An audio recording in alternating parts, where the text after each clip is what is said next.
elevar o nosso pensamento em prece e, como sempre, agradecer muito pela oportunidade que estamos tendo nessa encarnação, de passarmos por este momento, de sermos testemunhas deste momento de transição por que passa toda a Terra.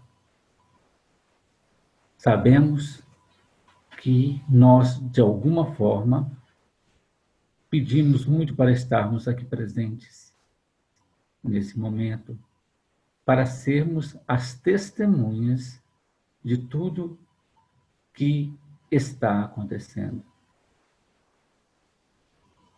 Com os nossos corações gratos pelas oportunidades, pelas bênçãos que são derramadas todos os dias em nossa vida, pedimos permissão para reiniciarmos aqui, conforme fazemos todas as segundas-feiras, agora em modo online.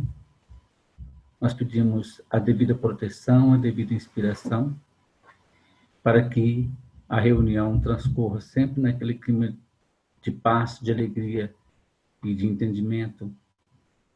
E pedimos que os nossos benfeitores espirituais, em nome do Cristo de Deus, possa abençoar os nossos bons propósitos. Sejam todos bem-vindos, então.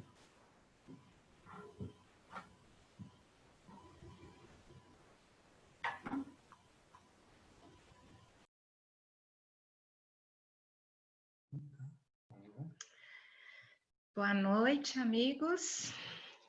Sejam muito bem-vindos, né?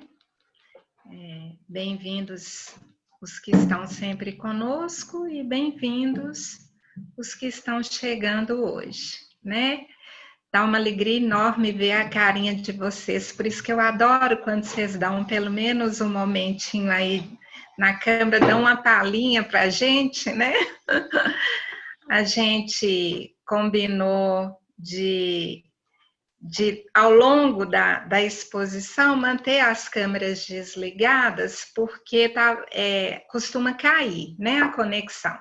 Mas eu sinto muita falta de vocês, então eu fico muito grata quando vocês aparecem um pouquinho, nem que seja no início e no final, para a gente, né, sentir a comunicação facial, né, que nos conecta, além também da conexão vibracional. Então, eu fico muito grata de vê-los. Eu pedi o Adelson para cantar essa prece para nós no início, né, esse hino, e ele fala, ele tem muito a ver com o que a gente está necessitando nesse momento, né, que é de fazer essa oferta, essa oferenda do que a gente está vivendo. E tem um pedacinho que eu lembro que a primeira vez que eu ouvi essa música foi na Igreja Católica, né, com o pessoal dos carismáticos que cantam hinos muito bonitos. E então eu ouvi um verso da prece que me encantou um pouco e me fez refletir, é quando ele fala assim: eu te ofereço o sol que brilha forte, te ofereço a dor do meu irmão, a fé na esperança e o meu amor. E o outro pedacinho que eu acho muito bacana é quando ele fala assim: eu te ofereço o que vi de belo no interior dos corações, a coragem de me transformar. Então, esse é um momento, principalmente, que a gente precisa ter essa partilha, nessa oferta, da dor, né? Da dor dos nossos irmãos. Tanta gente vivenciando o luto, vivenciando a doença, vivenciando o desemprego, vivenciando a dificuldade de ficar isolado numa habitação mínima, que muitas vezes mal atende às condições essenciais, né, de conforto. Então, a gente no nosso lar, tão protegidos e resguardados muitas vezes dessas circunstâncias, não pode deixar de captar as vibrações de dor dos nossos irmãos e tentar transformar essa dor.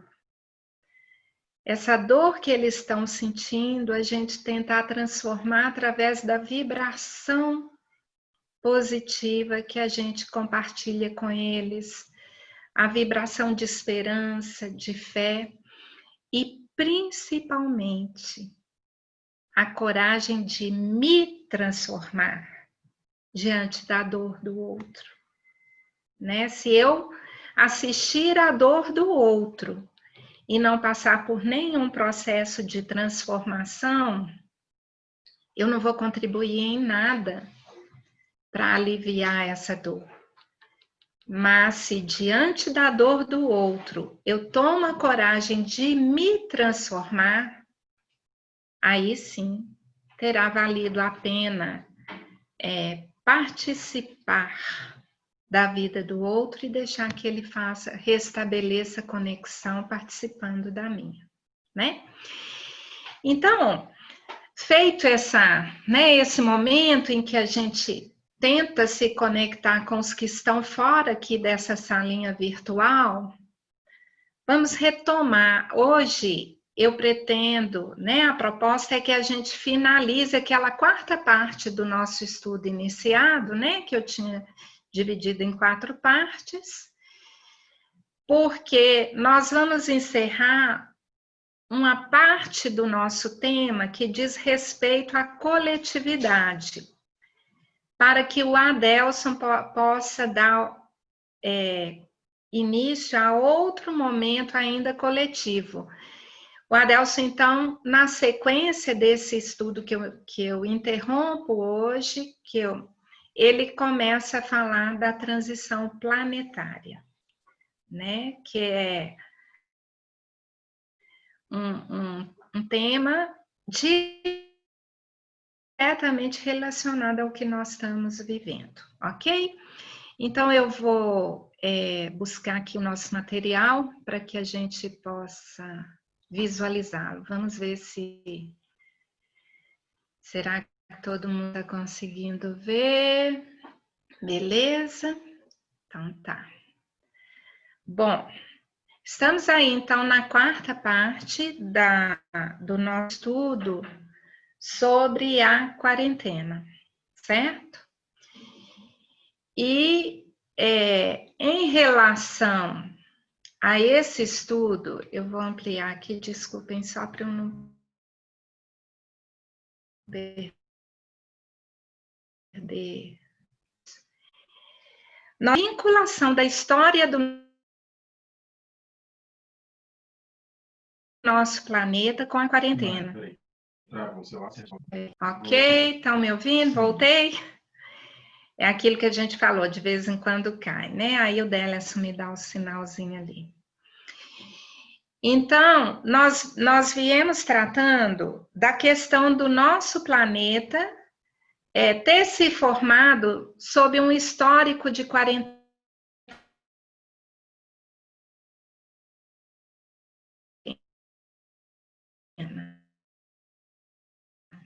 né?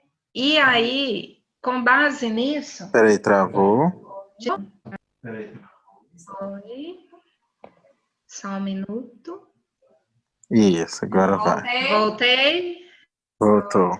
Estou aqui. Então, tá certo. Bom, então, essa questão do planeta ter um histórico de quarentena, né? Nós falamos na semana passada que o nosso planeta começou o seu desenvolvimento desde o princípio sob o comando de Jesus, certo? E em meio a essa experiência planetária, quando os homens, os habitantes do planeta, os primeiros habitantes, começavam a se desenvolver, começavam um processo de comunicação, Jesus foi procurado pelos dirigentes da constelação de Capela, que precisava promover a migração de alguns espíritos daquele ambiente, porque o sistema de Capela havia evoluído muito e alguns espíritos não acompanharam a evolução moral do sistema. Então, eles teriam que dar licença, né? O planeta, o sistema solar de Capela já não comportava um ambiente de dor, de expiação, de dualidade atroz. Então, os espíritos, vamos dizer, que se atrasaram na caminhada evolutiva da moralidade, precisavam entrar em quarentena. E aí nós falamos, né, do processo de quarentena como um processo de isolamento social para a cura. Esses espíritos teimosos na dualidade, no mal, lá no sistema de Capela já estavam causando um dano para uma maioria que já não tinha afinidade com isso. Então, é nada mais natural que eles fossem colocados em quarentena, que eles fossem isolados socialmente daquele sistema para se curarem. Na medida que fossem se curando, como de fato ocorreu, muitos foram retornando ao sistema já refeitos, já regenerados, em processo de regeneração, melhor dizendo. De onde que nós tiramos isso? Então, só para dar uma lembrada, né? A gente concluiu que fomos criados por Deus na unidade. Mas acabamos ficando impressionados pela dualidade. E por isso é que entramos nessa crença no mal. Passamos a acreditar que o mal tinha uma existência real. De onde que nós tiramos isso e em que ponto que nós estamos? Na semana passada, a gente falou um pouco da nossa origem divina, né?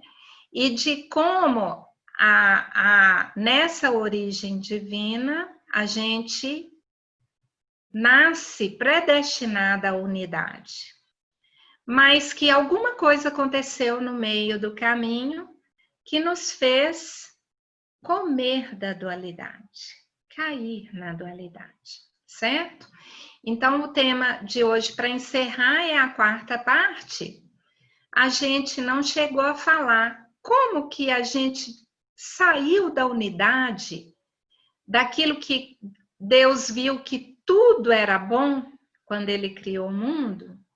Como a gente chegou à dualidade ao ponto de ver uma luta constante entre bem e mal? Como?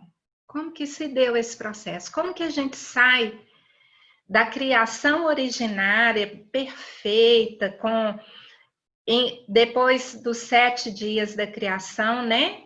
Deus vê que tudo era bom. Se tudo era bom, se estávamos na unidade, se éramos bons também, como caímos na dualidade e passamos a enxergar a luta do bem contra o mal. Então, só lembrando, com relação àquela origem da história do planeta, né, as nossas fontes principais têm sido o Pastorino, com a sabedoria do Evangelho, o Emmanuel, com seu livro A Caminho da Luz, que foi ditado ao Chico, né? E os Exilados de Capela, do Edgar Armand, certo? Lá no prefácio, ou melhor, o Emmanuel usa a palavra antelóquio, o Emmanuel gosta de umas palavras bonitas, né? Ele faz um antelóquio no livro A Caminho da Luz, onde ele fala que toda essa tese da criação do planeta, da vinda dos capelinos, é uma tese religiosa, certo? Quem está acompanhando os nossos estudos viu que nós trouxemos que a doutrina se pauta em 3 pilares: religião, ciência e filosofia. Então, Emmanuel esclarece que essa é uma tese religiosa, que elucida a influência sagrada da fé e o nosso ascendente espiritual ante as religiões da separatividade. Olha aqui ele falando em dualidade, em separação, o porquê da quarentena, né? Por causa dessa separação que foi criada.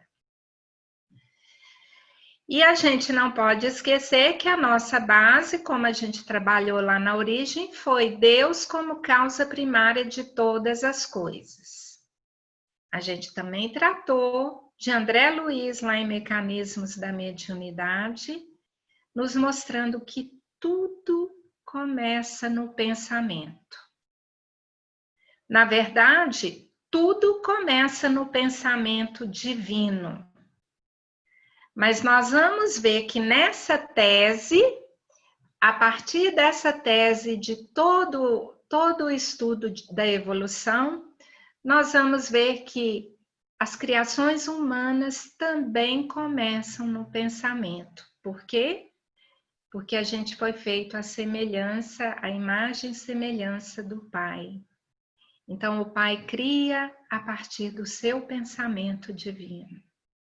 E nós, à semelhança do Pai, criamos a partir do nosso pensamento, certo? Só que como a origem de tudo, a causa primária está lá no pensamento divino, tudo começou na unidade. O pensamento divino, nós vimos também rapidamente,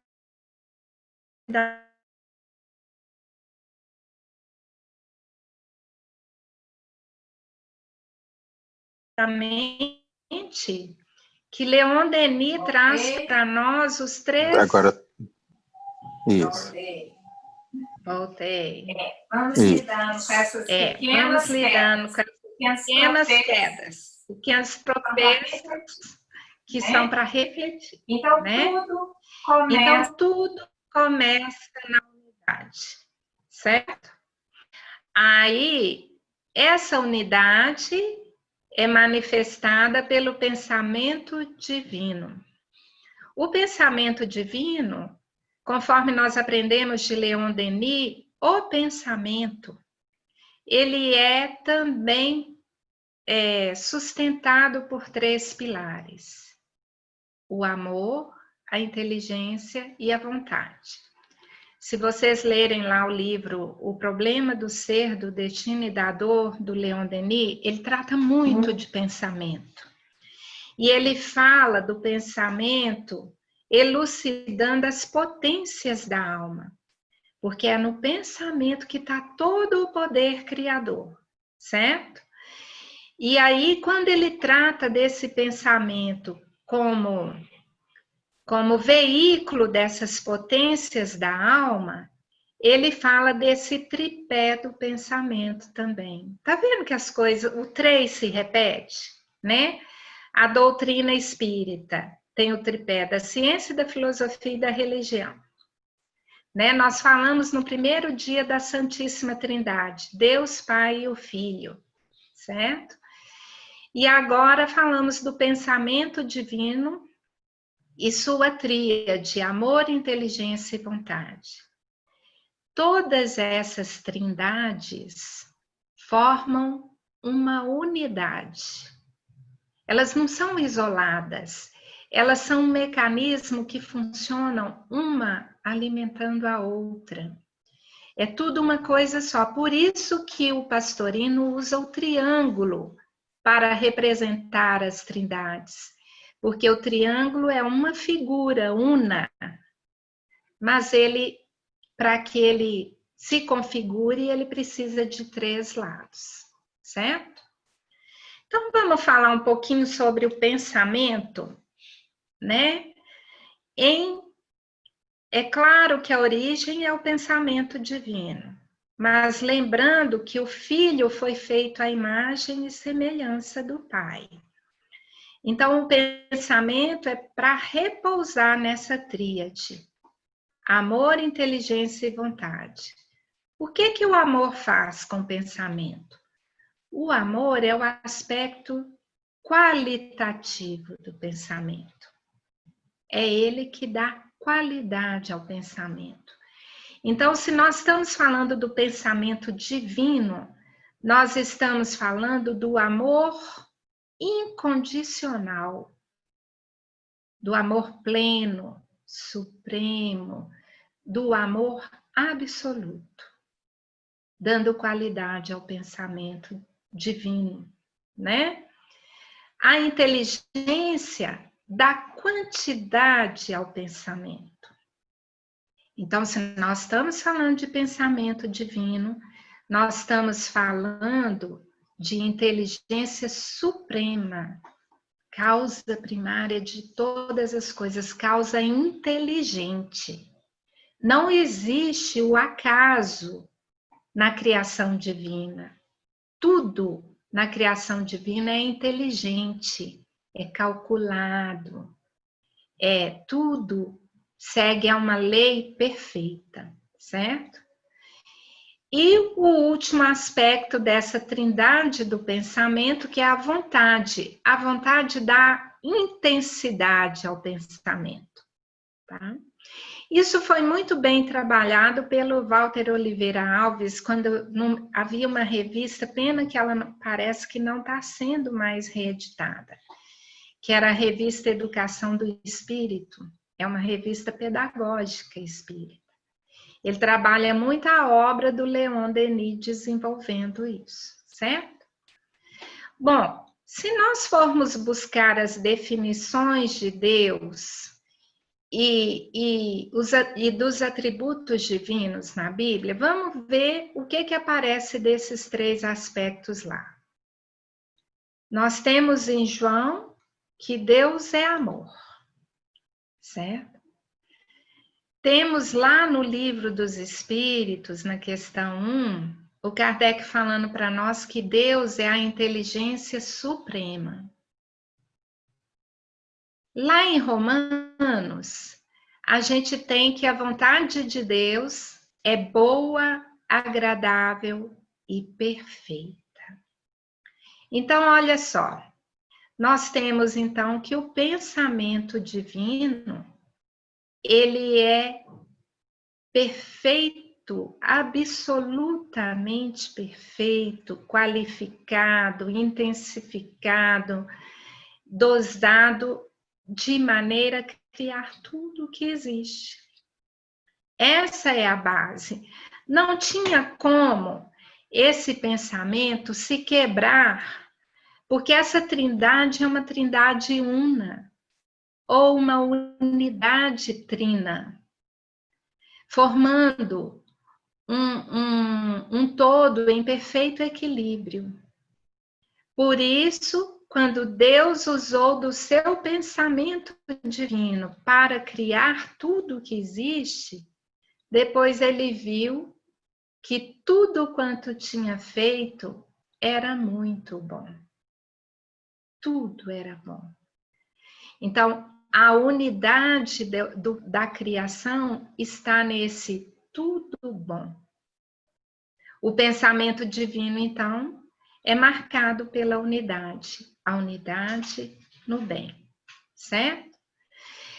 Quando a gente vai lá no Edgar Armand, nos Exilados da Capela, no capítulo 4, tem uma passagem lá que ele fala assim, olha, o pensamento divino só pode ser plasmado pela ação dinâmica do verbo. Lembram que na semana passada a gente trouxe João, né? Quando ele fala, no princípio era o verbo, e o verbo estava em Deus, e o verbo era Deus. E foi o verbo que fez tudo, certo? E aí nós vimos que Deus é uma força. Quando essa força entra em ação, o Pastorino chama essa força em ação de o Pai. O Pai. E o Pai é o Verbo. É o pensamento divino plasmado pelo Verbo. Certo? Só que esse pensamento divino só pode ser emitido por entidades espirituais individualizadas, ou seja, pelo Filho. Olha que interessante. Logo, a gente pode concluir que Deus Pai é a causa primária de todas as coisas. Mas ele se expressa e cria através do Filho. Eu poderia brincar, dizer que o Filho é a causa secundária, então. O Pai é a causa primária, certo? Aí, na semana passada, a gente falou também, a gente trouxe o início, a criação em si, certo? Aquela coisa de faça-se a luz, e a luz se fez, e os 7 dias da criação, e depois lá do façamos o homem a nossa imagem e semelhança, lembra? Então, a gente trouxe ali que, segundo essas fontes que nós consultamos, na verdade, quando o Gênesis relata ali a criação do mundo, se a gente trouxer essa analogia do Jardim do Éden, da criação em 7 dias para a criação do planeta Terra, nós estamos falando de uma criação com a participação e a atuação dos prepostos de Deus, que é o que o Emmanuel traz para nós. Então, Emmanuel esclarece aquela dúvida que a gente tinha, lembra que a gente falava assim, mas façamos o homem, quem que é esse façamos? São os próprios filhos de Deus participando da criação. Quis Deus que os filhos participassem da sua criação. Então, ele criou a origem de tudo, ele deu a base de tudo, mas ele não fez tudo pronto, porque ele quis que o homem fosse a sua imagem e semelhança, que o seu filho fosse parecido com o Pai, então que também criasse. E aí Emmanuel, então, fala para nós quem são esses prepostos de Deus. E ele fala da comunidade dos espíritos puros. Lá no livro Caminho da Luz tem um capítulo que chama assim, a comunidade dos espíritos puros. Ele fala que esses espíritos são uma comunidade de seres angélicos, da qual Jesus é um dos membros. São espíritos angélicos, aqueles que foram eleitos pelo Senhor Supremo do Universo. Então, são espíritos de altíssima evolução que foram eleitos pelo Senhor Supremo do Universo. E eles conservam as rédeas diretoras da vida de todas as coletividades planetárias. Mas olha que interessante, Emmanuel expressa lá que ele está falando, ele está falando do nosso... Tá. Voltando um pouquinho, o Emmanuel nos diz que esses espíritos angélicos que conservam as rédeas diretoras da vida de todas as coletividades planetárias, ele está tratando da história do nosso sistema, do nosso mundo conhecido por nós. Porque antes do nosso mundo ser criado, do nosso sistema planetário ser criado, do nosso universo conhecido ser criado, sempre já houve outros mundos, outros sistemas, outros planetas, outros universos. Por quê? Porque não concebe Deus na inatividade.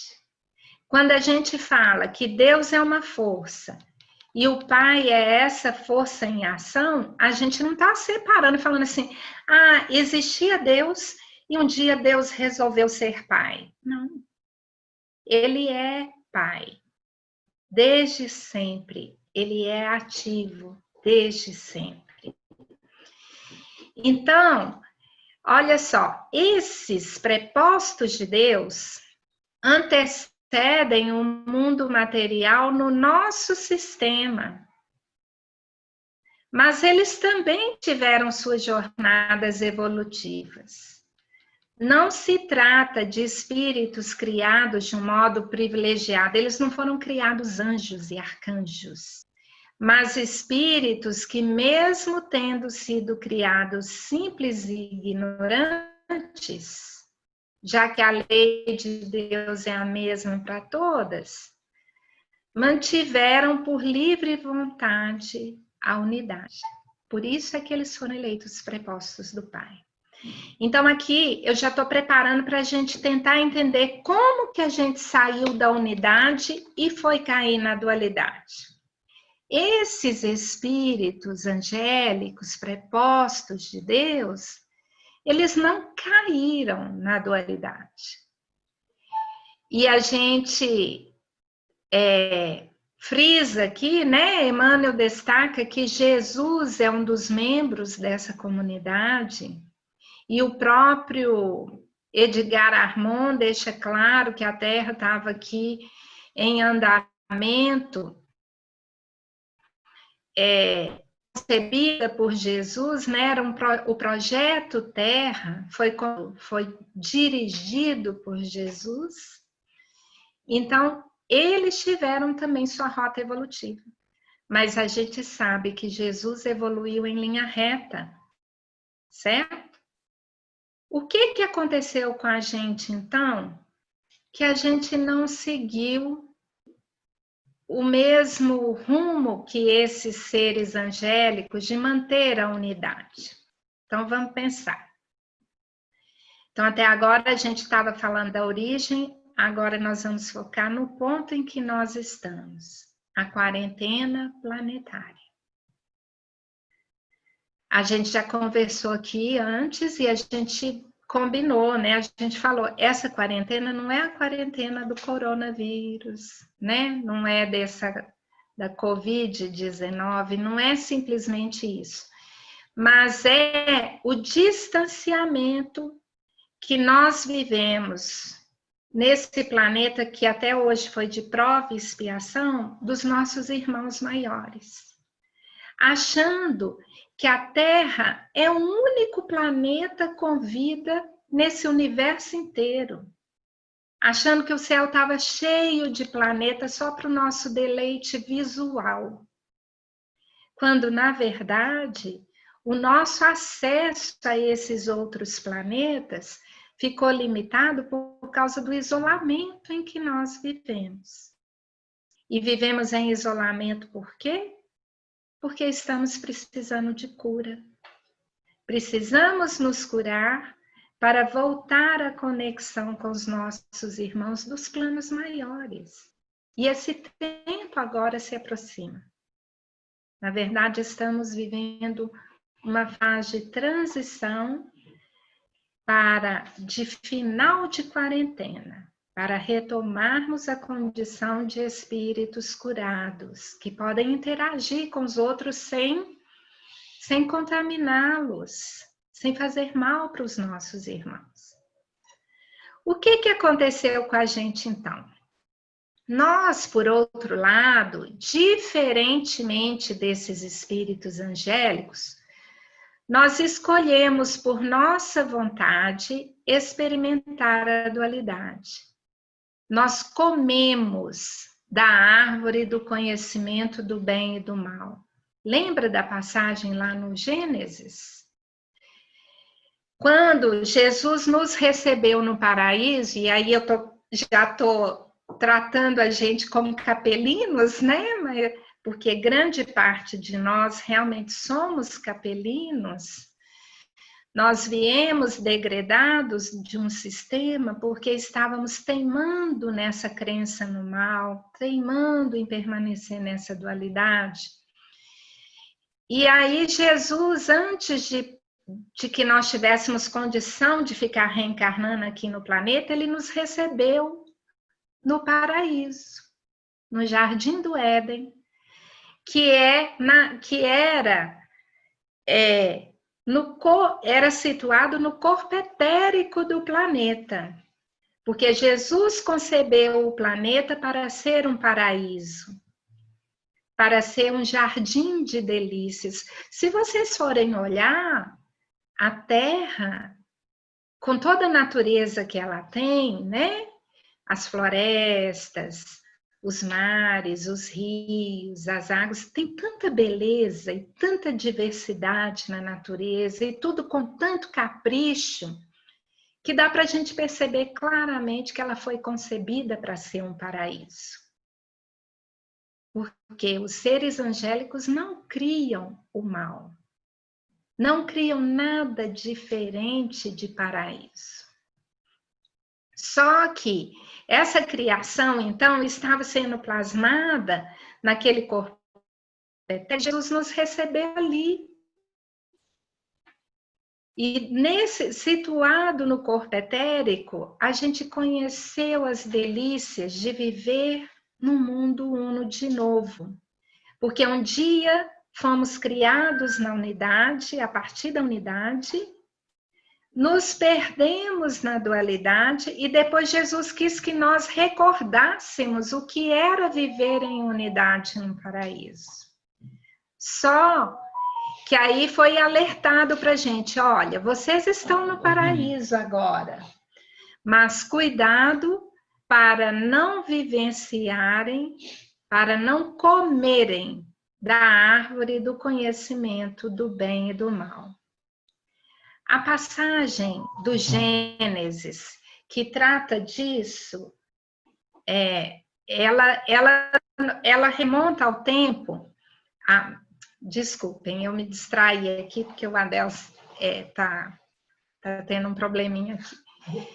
Mas o que acontece? Lá no Jardim do Éden, no centro do Jardim do Éden, simbolicamente se situava uma árvore, que era a árvore do conhecimento do bem e do mal, que representa a dualidade.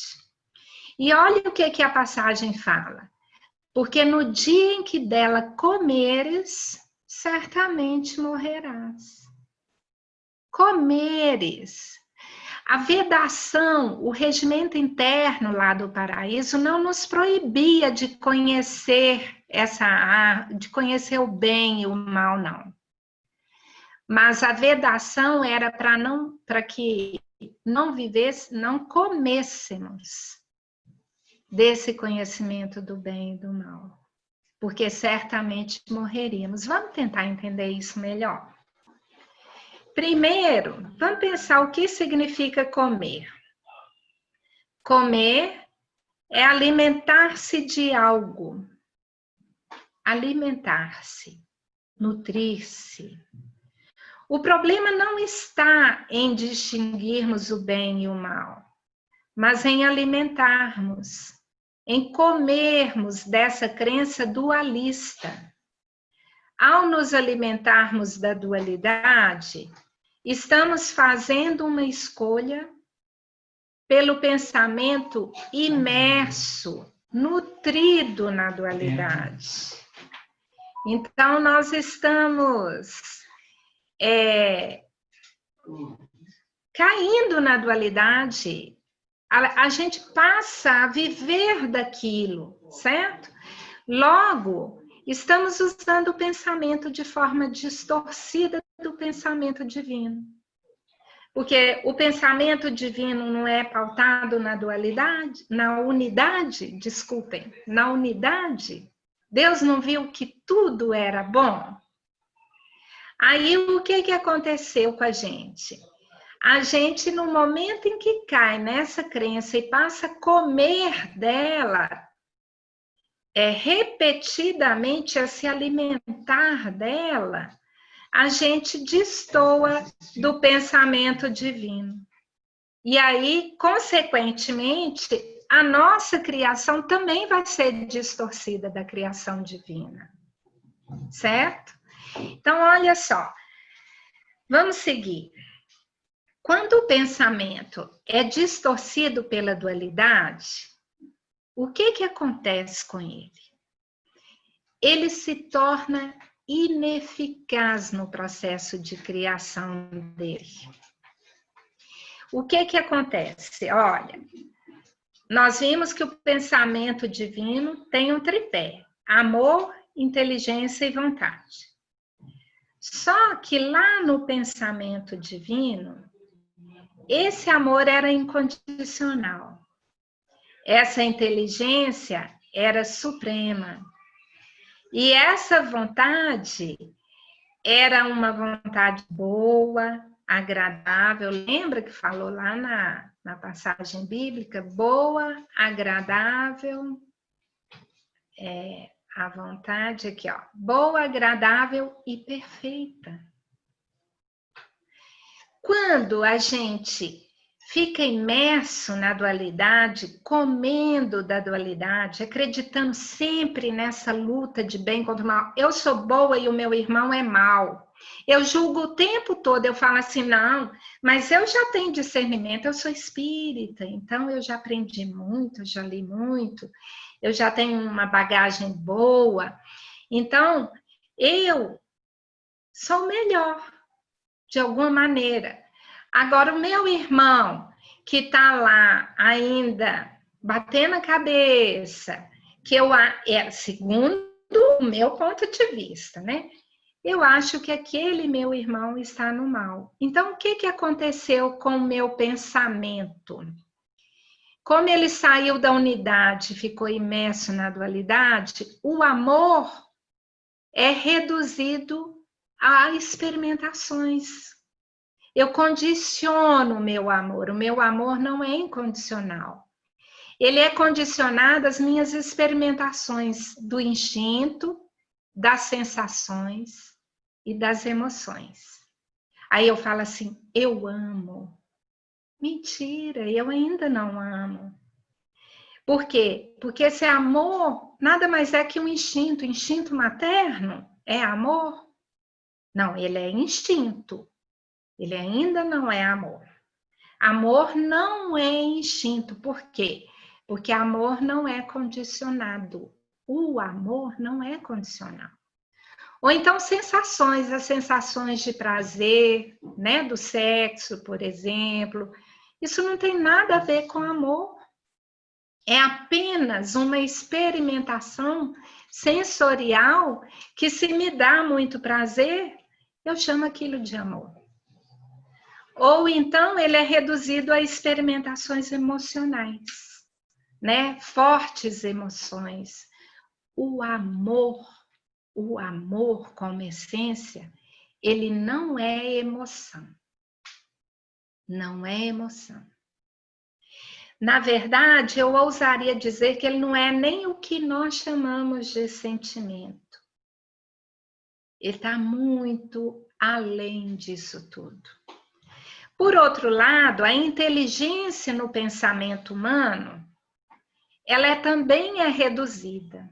Ela é reduzida a estados de inconsciência, de subconsciência ou de consciência fracionada. Enquanto Deus é a supraconsciência do universo, sabe tudo, Senhor de todo o saber, de toda a sabedoria, nós temos lampejos de consciência, né? Lembrando que consciência não tem a palavrinha ciência nela, né? Nós estamos mais na inconsciência, na subconsciência, ou quando muito, numa fração de consciência. E, por fim, a vontade, que é o outro pezinho do triângulo do pensamento. A nossa vontade passa a ser também reduzida, porque ela fica submetida aos desejos de espectro material. Aí a minha vontade é sempre ligada a algum desejo de ordem material, ordem física, ordem econômica, ordem... E isso... Então, o que aconteceu com o meu triângulo? Ele não fica um triângulo equilátero, bonitinho assim, não, olha. Ele fica um triângulo todo capenga. Todo, ou ele é um triângulo isósceles, ou ele é um triângulo... Qual que é o outro? Escaleno. Isósceles. Os meus assistentes aqui me dando cola. Ele fica um triângulo capenga e muitas vezes ele arrebenta, ele não faz uma unidade. Por isso que a minha criação, através do meu pensamento, fica ruim. Ela perde em qualidade, em quantidade e em intensidade. E aí, a vida passa a ser uma grande ilusão. Ela deixa de ser plena.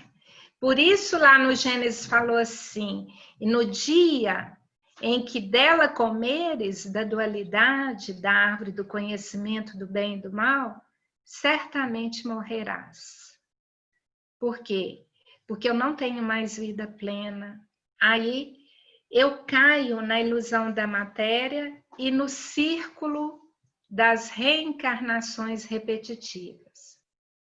Mas isso não é eterno, isso dura até que um dia ressuscitemos para a unidade. Por isso que a criação humana, no mundo da dualidade, fica tão distorcida da criação divina. Apesar de eu ser filha de Deus, a imagem e semelhança do Pai, eu tenho o pensamento com os mesmos atributos do pensamento divino, só que eu limitei todos eles porque eu comi dessa crença da dualidade. E enquanto fica... Aí fica difícil sobreviver. Fica difícil ganhar um dinheirinho para poder pagar a marmita de cada dia. Fica difícil criar meus filhos, fica difícil estudar, fica difícil arrumar um emprego, fica difícil cuidar da saúde. A gente vai encontrar doença, luto, pandemia, todo tipo de... Olha o que a nossa mente cria. Porque não é Deus que cria isso. Não é a divindade que está em mim que criou isso, mas é a Cássia, com toda essa coletividade do planeta, criando essa eterna guerra entre bem e mal, entre o que me deixa feliz e o que me deixa infeliz, o que causa dor, o que não causa dor, né? Só que a quarentena no planeta e do planeta, né? Porque quando eu falei aqui no planeta, é porque são os espíritos que vieram de fora. E do planeta é porque esses espíritos que vieram de fora se misturaram com os espíritos que iniciavam a sua vida hominal no planeta. E hoje estamos todos misturados, capelinos e não capelinos, todo mundo foi misturado com aqueles homens primitivos, espíritos, vamos dizer, no início de sua evolução hominal, com espíritos que já estavam na evolução hominal há um tempão, mas teimando na dualidade. Misturados assim, nós permanecemos todo esse tempo que agora se aproxima do fim.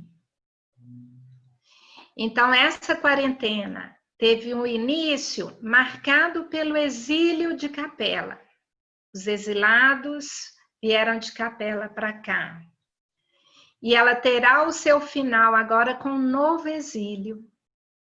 Só que agora é um exílio dos que vão deixar a Terra, porque a Terra cansou.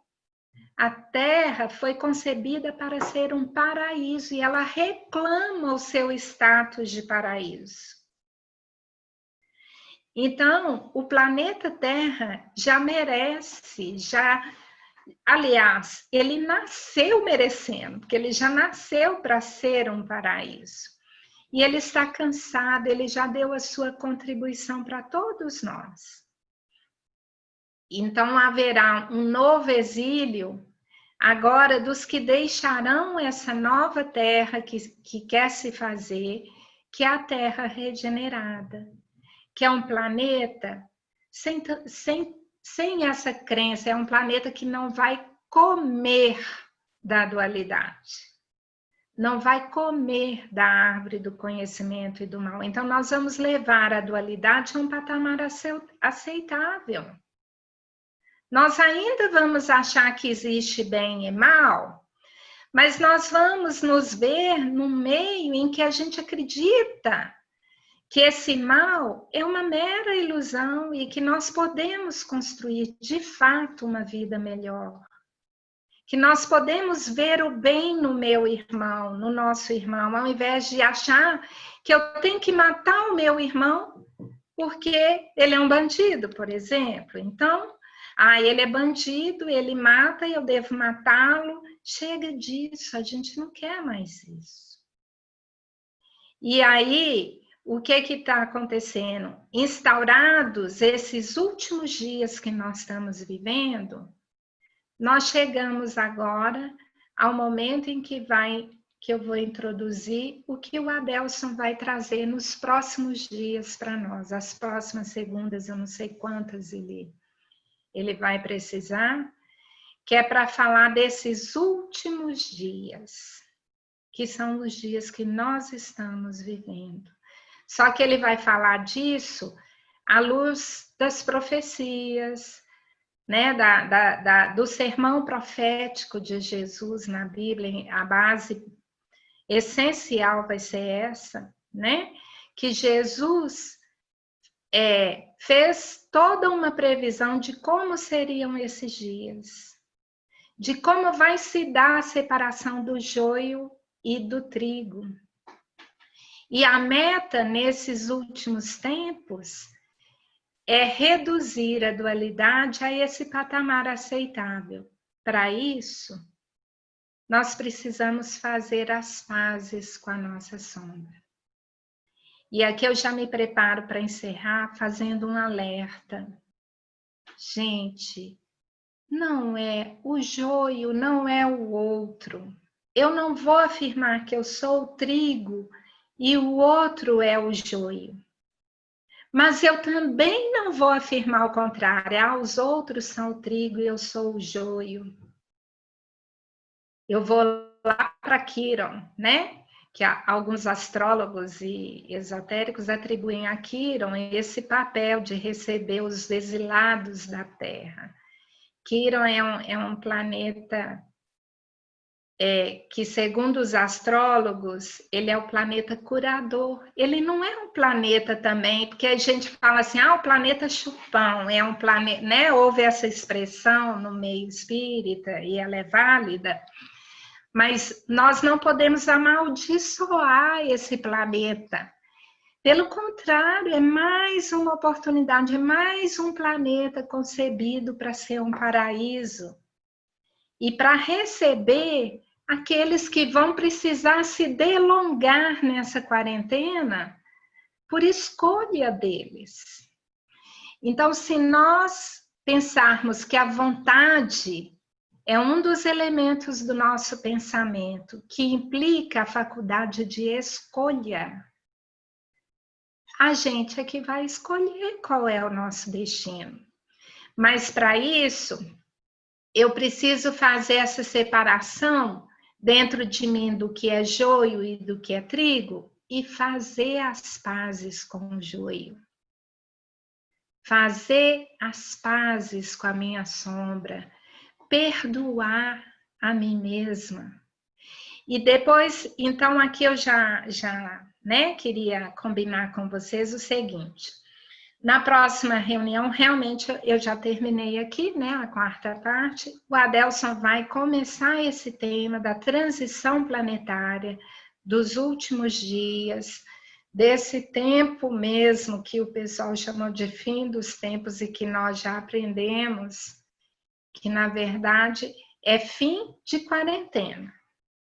Não de todos os tempos, fim dos tempos de quarentena, mas é um recomeço. E aí ele vai trazer para a gente, sob o ponto de vista de Jesus, a lembrança daquele ensinamento que Jesus nos deu lá no paraíso. Jesus prometeu lá no Jardim do Éden que nunca nos abandonaria, e não abandonou. E está pronto para nos receber de volta. Mas esse trabalho passa por eu pegar aquele triângulo que está capenga, que está isósceles, que está escaleno, e deixar ele bem equilibradinho. Vontade, amor e inteligência, equilibradíssimos.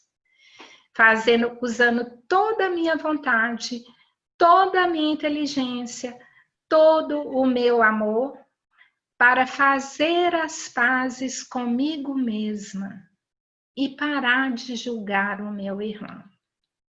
Ok? Nesse instante, então, eu quero dar a oportunidade para a gente, então, voltar a conversar. Quem quiser, ainda tem um tempinho, quem quiser aí pode começar, ligar o microfonezinho e a câmera, por favor, para fazer seus comentários, se puderem acrescentar alguma coisa. Eu quero, gente, antes disso, falar do Edmond. Edmond ganhou 5 estrelinhas essa semana, porque ele me ajudou a preparar o tema de hoje. Trazendo as dúvidas dele, ele me mandou, ele acabou não quis mandar lá naquele nosso grupinho de material, aliás, o material já está lá, né?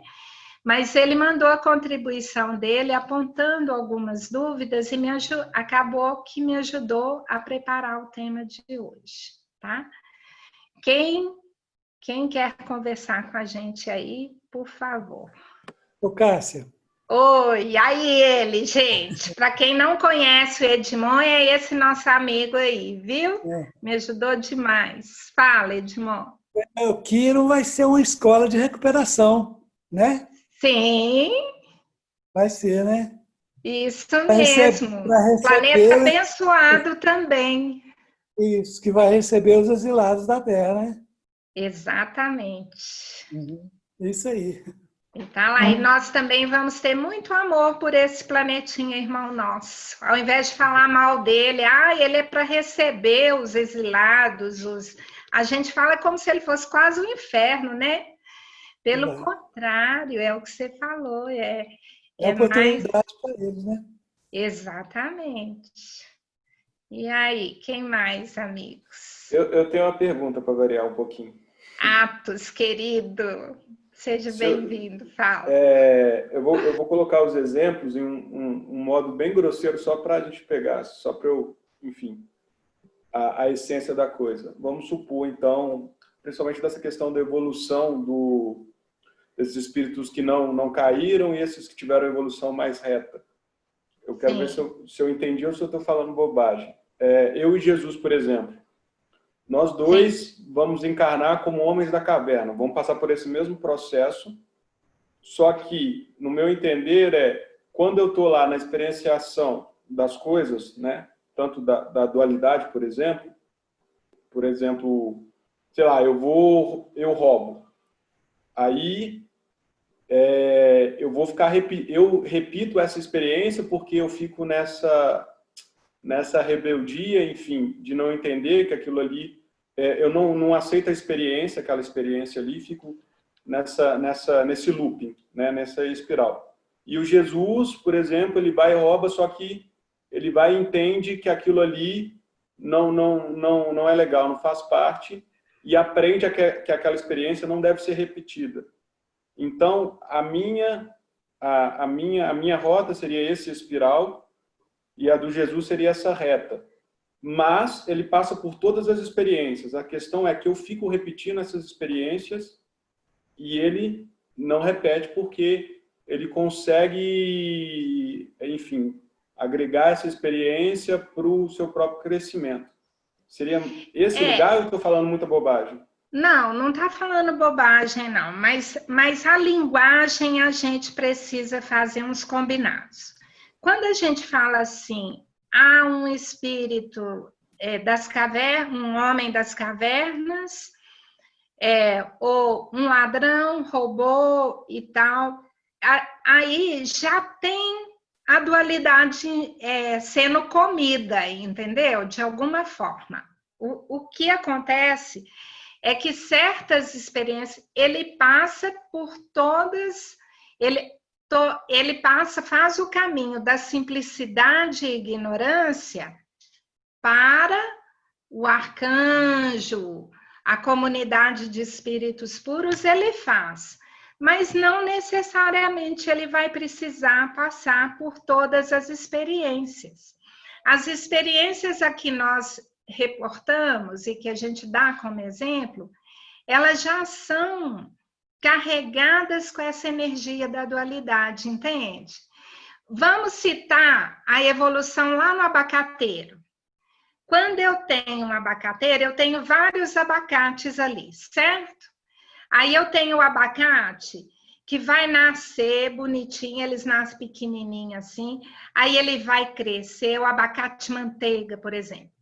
Vai ficar aquele abacate que eu, Cássia, chamo de perfeito. Com o meu olhar de dualidade, eu vou falar assim, não, esse abacate aqui está perfeito. Ele está na forma legal. Quando eu abro o abacate, ele está uniforme, não tem nenhum bichinho nele. Ele tá. Aí eu falo assim, legal, esse abacate aqui deu certo. Aí eu pego um outro abacate que nasceu bichado, que ficou deformado, não ficou bacana. Aí eu falo assim, esse abacate aqui está imperfeito. Já é o meu olhar dual classificando. A classificação em bem ou mal, naturalmente é da dualidade. Então, o que acontece? Dentro do mesmo abacateiro, eu vou ter frutos, vivenciando experiências diferentes. A mesma coisa se dá com os filhos de Deus. Aqueles filhos de Deus que mantêm aquele pensamento na unidade, equilibrado, eles também vão conhecer. Quando eu falei de conhecer lá, não tem problema conhecer o bem e o mal lá na árvore, no meio do paraíso. O que eu não posso é comer dela. E o comer significa experimentar aquilo, levar aquilo ao extremo. Então, Jesus, por exemplo, ele encarnou aqui entre nós, né? Ele passou pela experiência física que nós passamos, mas ele não cometeu os mesmos atos. Entendeu? Não, sim, porque... Ele não precisou roubar. Não, sim. Né? Quando eu falo Jesus, eu falo no mundo dele, que ele evoluiu antes dele se tornar Jesus, esse espírito puro. É só o exemplo em si, que talvez não tenha sido o melhor. Sim. Mas ainda para mim fica confuso, né? Fica confuso esse lugar, porque eu entendo, assim, no meu achismo, no meu lugar leigo, que todo mundo, cada um no seu respectivo mundo, né, do seu tempo de evolução, tem que encarnar. Sim. Ele vai passar por esse processo de encarnação. Sim. Quando você fala do alimentar e conhecer, eu concordo, eu acho que eu entendo. Porque uma coisa é conhecer, outra coisa é eu ficar alimentando aquilo. Isso. Mas enfim, o que eu quero dizer é o seguinte, ele vai passar por todas essas experiências. Sim. Só que ele não vai ficar, só quando ele preso a conhece nenhuma delas. Mas ele vai encarnar da mesma forma que eu, Atos, encarno. Só que o problema é que eu fico repetindo ela. Sim. É isso que eu entendo. E a forma dele encarnar, não, por exemplo, igual, vou dar um exemplo. Jesus, ele foi lá e mandou o pessoal comer do fruto lá da árvore, que não era dele, né? Tem essa passagem, né? A Deus pode nos ajudar melhor nessa parte. Mas é assim, Jesus às vezes parecia ter burlado alguma norma humana, vamos dizer assim, mas a norma divina ele nunca burlou. A diferença é essa, é o que nós normatizamos na dualidade e o que é normatizado. Por exemplo, mesmo na dualidade, olha, não tem droga, aí a gente fala assim, fulano é um drogado, e faz um julgamento. Todos nós já consumimos droga, porque os remédios não são drogas, né? Às vezes a gente consome até muito. Eu, tanto de Neosaldina que eu já tomei na minha vida, entendeu? Então, assim, só que a forma de tratar, de classificar como bom e mal, aí a gente rotula os nossos irmãos que por algum motivo caíram no vício. O vício é o comer, certo? Nós somos viciados em dualidade. Nós somos drogados em dualidade. E aí a gente fica rotulando o nosso irmão de drogado por causa de uma dificuldade dele, que não é diferente da minha dificuldade. Mas eu crio diferenças para classificar o que é bom e mal. Então, Atos, a ideia é, nós vamos adotar aquela prática do Adelson, que ele falou semana passada, de fazer a prece e continuar, quem quiser, conversando mais um pouquinho. Mas só para falar, a linguagem nossa está impregnada de julgamento. Se ela está impregnada de julgamento, ela é dual, ela ainda está comendo da dualidade. Eu vou passar para o Adelson para ele encerrar para nós.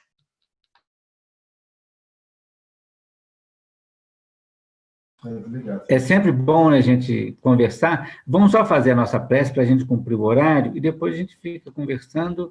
E eu quero combinar uma coisa com vocês, se vocês quiserem, se todos que quiserem. Eu sei que esse assunto é sempre complicado, porque tem muita gente no campo da doutrina espírita que não gosta muito da ideia de que Jesus tenha uma evolução reta, né? Tem outras pessoas não concordam com isso, outras pessoas defendem, assim como tem muitas coisas no Evangelho que as pessoas concordam ou discordam, né? E é interessante. Mas, se vocês quiserem, na semana que vem, sou eu que vou começar os estudos. Mas tem no Livro dos Espíritos, na progressão dos espíritos, é um tema muito interessante. Lá, então, deixa isso muito claro. Quem é que avançou?